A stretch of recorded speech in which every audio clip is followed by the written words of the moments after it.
remember being flogged and I couldn't use my eye for a week. A senior student had flogged me for a cup of water that I didn't even take from her gallon. But she wanted me to say the truth. And I said, I'm not the one. I didn't take your water. And she said, okay, fine. She was flogging me. And I refused to cry because I felt like crying is an admission of guilt. Weakness. Yes, Exactly. Not even weakness. In this case, I felt like I didn't do anything. If you see me cry, then you would say that I actually did it. Maybe you have finally gotten to me. So I refused to cry. And she was adamant that she was going to flog me. So we moved down from the water that she said I took to, I would flog you until you cry. And then she kept hitting me. And eventually she hit me on the eye. And I fell and I was screaming and she did not care. And instead what she said was, I thought you said you will not cry.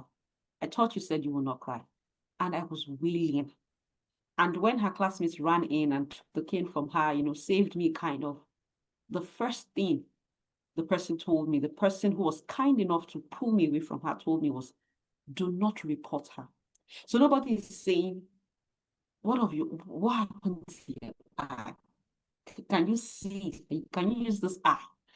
It's more like, don't report her because she will get into trouble. And I didn't, because I was even kinder. And I was like, I won't report. And I was lying on my bed. Yeah. The other person she flogged with me had gone out with scars or marks. It wasn't scars, marks. And then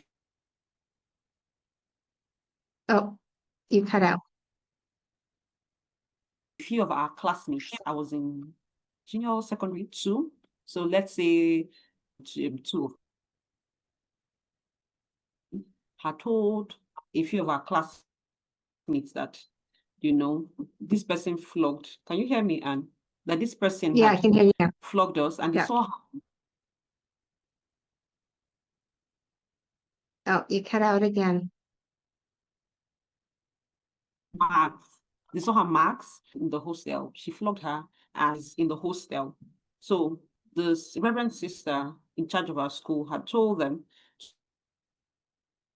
hostel, brought me out and took me. They came to the hostel, brought me out and took me to the convent or the school administrative block. And when we got to that place, the sister in charge said, oh, where is she? Go and call the senior student. She flogged her, and then she was suspended for 3 weeks. When she came to the hostel that night, she was suspended for 3 weeks, but the suspension was not going to start that evening. Of course, it was the next day. So when she came to the hostel, she said, oh, she called myself and the girl and said, she's sorry. Do we forgive her? I said, I forgive you. Then she left.